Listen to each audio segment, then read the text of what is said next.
ازاي يا صديقي بايثون بتاعتنا بتتعامل مع الارقام من ناحية بتخزنها ازاي بتخزنها في صورة ايه هي اصلا الانواع بتاعة التخزين اللي عندنا اللي موجودة للارقام؟ ايه هي العمليات اللي نقدر ننفذها على الارقام وازاي نقدر نطبق عليها العمليات الرياضية اللي احنا اتعلمناها بالفعل في المدرسة على الارقام بتاعتنا عشان نستفيد منها. تابع معايا الفيديو للاخر علشان تعرف الحاجات دي كلها.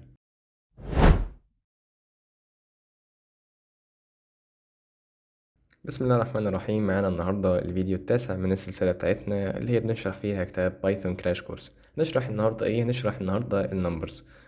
طيب احنا اول حاجة عندنا عشان نخش في النمبرز، طيب نفهم الاول البايثون بيتعامل معاها ازاي. النمبرز عندنا بيكونوا نوعين.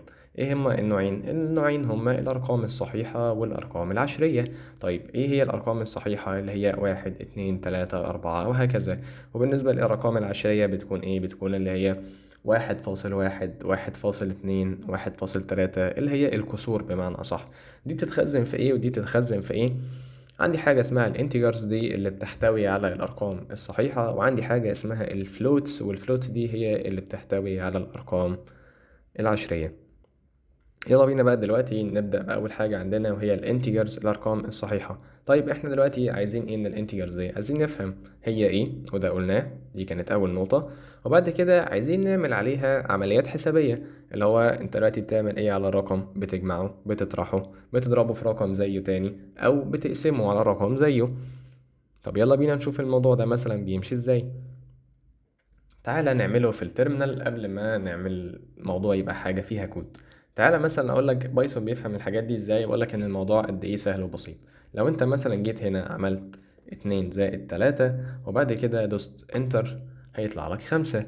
طب دلوقتي لو عملت 3 ناقص 2 هيطلع لك 1. وبعد كده لو عملت 2 ضرب، والضرب هنا هو علامة النجمة، وبعد كده دوست انتر هيطلع لك 6. وبعد كده لو عملت 3 على 2 هيطلع لك 1.5، وده رقم عشري، وهنقول بعد كده هو بيتخزن ازاي. طيب نفترض ان انت بقى دلوقتي مثلا عايز تعمل قص.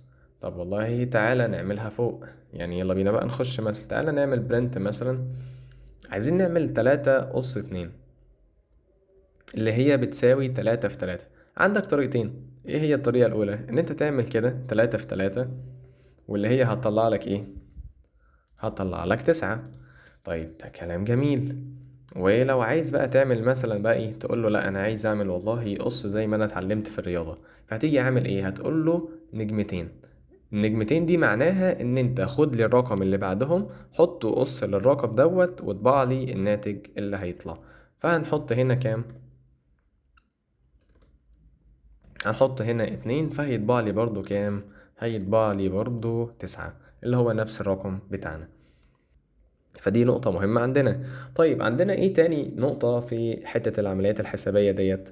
مش احنا عندنا في العمليات الرياضية ممكن تعمل expression اللي هو تعبير رياضي كامل متقسم ما بين جمع وقسمة وطرح كله في نفس السطر مثلا؟ قلت لي اه. طب هقول لك الكلام ده بيحصل عندنا ازاي في بايثون.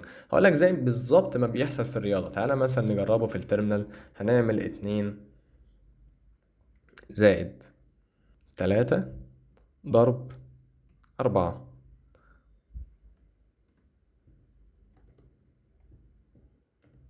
وهدوس انتر طلع عندي الناتج ب14. ايه بقى اللي حصل هنا؟ بص اللي حصل هنا زي بالظبط الحاجة اللي بتحصل في الرياضة عندنا. ايه هو اللي بيحصل في الرياضة عندنا؟ ان احنا عندنا اولويات. ايه هي الاولويات ديت؟ ان اول حاجة عندنا هي الاقواس، تاني حاجة بعد كده اللي هو القص، تالت حاجة عندنا وهم الضرب والقسمة في نفس الأولوية، وبعد كده عندنا الجمع والطرح آخر حاجة تحت. طب بنمشي على الموضوع ده ازاي في الحاجات اللي احنا قلنا ان هما بيبقى ليهم نفس الأولوية؟ بنمشي من الشمال لليمين. يعني لو جت قسمة مثلا قبل الضرب من ناحية الشمال يبقى أنا بقسم قبل ما أضرب، ولو جت ضرب قبل القسمة برضو من ناحية الشمال يبقى أنا بضرب قبل ما أقسم. فدي كده نقطة مهمة جدا عندنا. طيب كلام جميل. نخش بقى دلوقتي في نقطة مهمة وهي نقطة الفلوت. ايه هي الفلوت؟ الفلوت هي الأرقام العشرية. تعال برضو نجرب في الترمينال بتاعنا زي ما احنا بنجرب. تعال ندوس 0.1 وبعد كده ندوس زائد 0.2، طلعت لي 0.3. بس في الواقع انا عايز بقى اوريك حاجة، فهطلع اعملها هنا في البرنت في الفلوت علشان تبقى النقطة دي مهمة جدا لازم تكون فاهمها. بالظبط، تعالى بص كده على البرنت ايه اللي حصل عندي. في الواقع ان 0.2 زائد 0.1 هي بتطلع لك فعلا 0.3، اللي هو 0.1 زائد 0.2 بيطلع لك 0.3. ده كلام منطقي وكلام جميل. بس ايه اللي حصل بقى لما انا حطيتهم في البرنت وخليت لك الرقم يبقى باين اكتر من غير تقريب؟ طبع لك 0.3، المفروض ان هو يفضل 0.00000 وهكذا، بس هو قام جاي في الاخر وقام حاطط لك 4. الأربعة دي جت منين والقصة دي جت منين؟ يلا بينا نحكيها.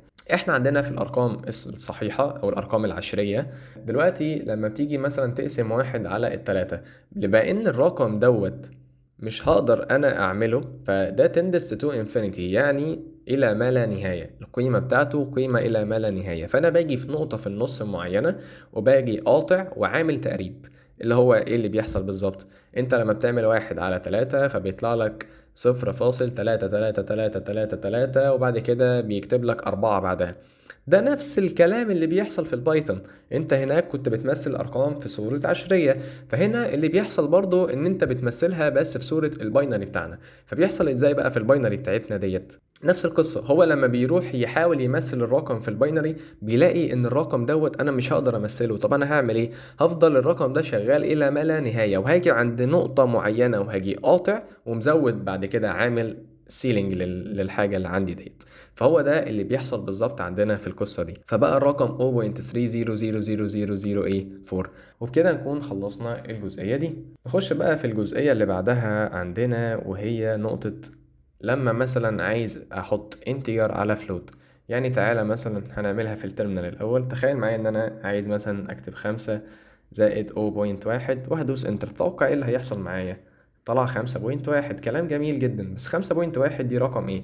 رقم صحيح ولا رقم عشري؟ تتوقع انت مثلا دلوقتي انهي قاعدة الارقام الاكبر؟ قاعدة الارقام الصحيحة ولا قاعدة الارقام العشرية؟ مع العلم ان قاعدة الارقام العشرية هي بتضم الصحيحة وبتضم كمان العشرية معاها. اذا قاعدة الارقام العشرية عندنا بتضم الارقام الصحيحة وكمان بتضم الارقام العشرية، يبقى الناتج بتاعهم هيتخزن في صورة ايه؟ هيتخزن في صورة رقم عشري. طب ما تيجي نشوف الكلام ده. يلا بينا. مثلا هنعمل ايه دلوقتي؟ هنعمل مثلا متغير اسمه واي. هنحط في الواي ده ايه؟ هنحط فيه الخمسة اللي احنا كنا لسه حاطينها، وهنعمل زائد وهنحط فيه 0.1.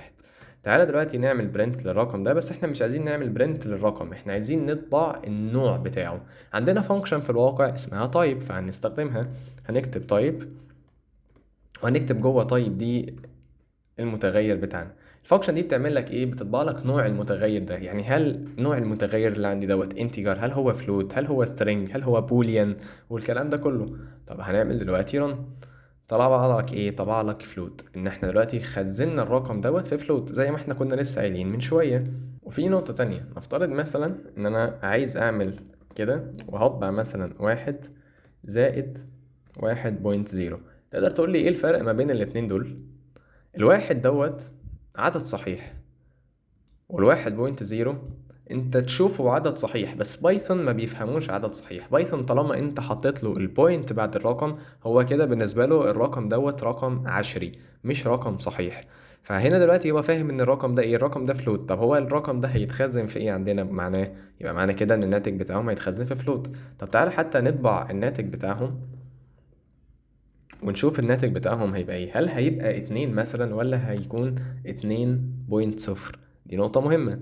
طبعا عندي 2.0، فهو معنى كده ان الرقم بتاعي ده ايه؟ معنى كده ان الرقم بتاعي دوت فلوت. طيب وفي قاعدة دلوقتي بتقولك ان انت دايما ناتج الاسم بتاعك برضو هيكون فلوت مش هيكون انتجر. طيب بمعنى، تعال نجرب. تعال نعمل مثلا برنت وبعد كده تعالى هنا نطبع 4 على 2. طيب تعالى نعمل رن للكلام دوت. فعلا طلع معايا اهو زي ما انت شايف بايه؟ ب2.0، وما طلعش ب2 صريحة. في نقطة بقى تانية عندنا، نقطة جميلة جدا جدا جدا من حيث ان هي بتساعدك انت على الرؤية. طيب ايه هي النقطة دي؟ النقطة دي هي الاندرسكور. تعالى مثلا نعمل متغير نسميه ايه. بعد كده هنكتب 1. عايزين نكتب مثلا مليون. فانت كده الرقم فيه اصفار كتير جدا، فانت ممكن تتلخبط وانت بتكتبها. طب بايثون قالت لك ايه؟ قالت لك والله انا هسهل عليك الدنيا وهعمل لك حاجه جميله جدا. ايه رايك ان انت تفصل ما بين الارقام باندرسكور، بحيث ان انت يبقى الموضوع سهل لعينك؟ طب تعال نجرب الموضوع ده. هدوس هنا اندرسكور مثلا، وبعد 3 اصفار هحط هنا اندرسكور كمان. فبقى بص الموضوع اسهل للعين ازاي. طب كلام جميل، تعالى والله نطبع. عايزين نشوف مثلا هل الاندرسكور دي هتطلع في الطباعة بتاعتنا ولا الكلام دوت ايه. فهنعمل ران دلوقتي. لما دوسنا سيف دلوقتي، فطلعت عندي ايه؟ 1 مليون من غير الاندرسكورز اللي احنا كنا عايزين نحطها. فدي نقطة مهمة جدا، ان هي دي حاجة بتساعدني وانا بكتب ارقام كبيرة عشان الموضوع يبقى سهل لعيني. وبعد كده عندنا نقطة تانية، وهي نقطة بما اننا بنتكلم في شابتر المتغيرات، فعايز دلوقتي اعمل متغيرات جنب بعض بقيم مختلفة. هنعمل ده ازاي؟ بدل ما انا كنت كاتب فوق x y z زي ما انت شايف، لا والله انا عايز احطهم في سطر واحد. فهكتب x، بعد كده فاصلة، بعد كده y، بعد كده فاصلة، بعد كده z، بعد كده بيساوي. انا دلوقتي فتحت 3 علب، اذا انا محتاج 3 قيم. فهحط عندي 3 قيم مثلا. هحط 1، هحط 0، هحط 2. طيب انا عايز اطبع بعد كده، تعالى نطبع ال3 قيم بتوعنا دول. خلينا نطبع x لوحدها، بحيث ان احنا يبقى كل حاجة قدامنا لوحدها. بعد كده هنطبع y لوحدها، بعد كده هنطبع z لوحدها. طيب يلا بينا هندوس كنترول اس، وبعد كده طلعت معايا فعلا 1، 0، 2 اللي هي المتغيرات بتاعتنا. كده كلام جميل جدا. اخر حاجة عندنا وهي تخص العرف البرمجي. ايه هو العرف البرمجي عندنا في بايثون؟ والله بيقول لك دلوقتي مثلا انا عايز اثبت رقم يكون في البروجرام بتاعي، ولا افترض ان انا مثلا عندي مطعم وعايز احط ضريبة مثلا بنسبة 14%. فانا عايز الرقم دوت يبقى رقم دايما موجود ما بيتغيرش. فتخيل معايا ان أنا مثلا لو كتبت تاكس لو ضرايب، وبعد كده انا عايز احطها مثلا ب 14. طب هل ايه العرف بقى؟ بيقول لك ايه؟ بيقول لك ان انت المتغير ده خلي الحروف بتاعته كلها كابيتال، وطول ما هو شغال في البروجرام بتاعي، حتى هو بايثون بيقول لك ايه؟ بيقول لك ان ده كونستانت، خليهولي كونستانت ما تغيرهوش وانت شغال. ودي كانت اخر حاجة عندنا دلوقتي. فاحنا بقى دلوقتي عايزين نطبق على الكلام بتاعنا.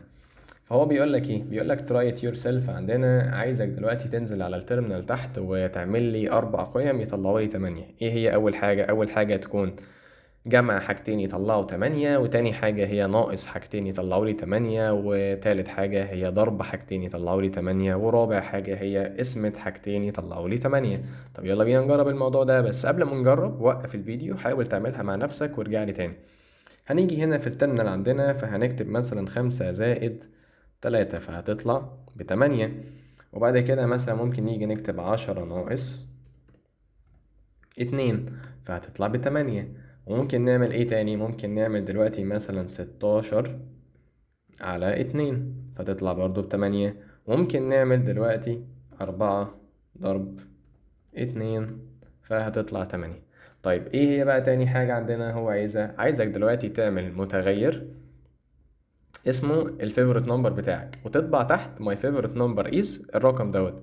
طب احنا كنا اخدين حاجة في الفيديو اللي فات، فلو مشوتش الفيديو اللي فات ارجع للفيديو اللي فات علشان الجزئية دي كانت مهمة، وهي ان الاف سترينج. طب هنشوف الكلام دوت بيتعمل ازاي. يلا بينا هنعمل دلوقتي مثلا المتغير بتاعنا، وخلينا مثلا نسميه ماي فيف كده مثلا. وبعد كده هنعمل ايكوال، خلينا نقول مثلا 5، وهننزل تحت.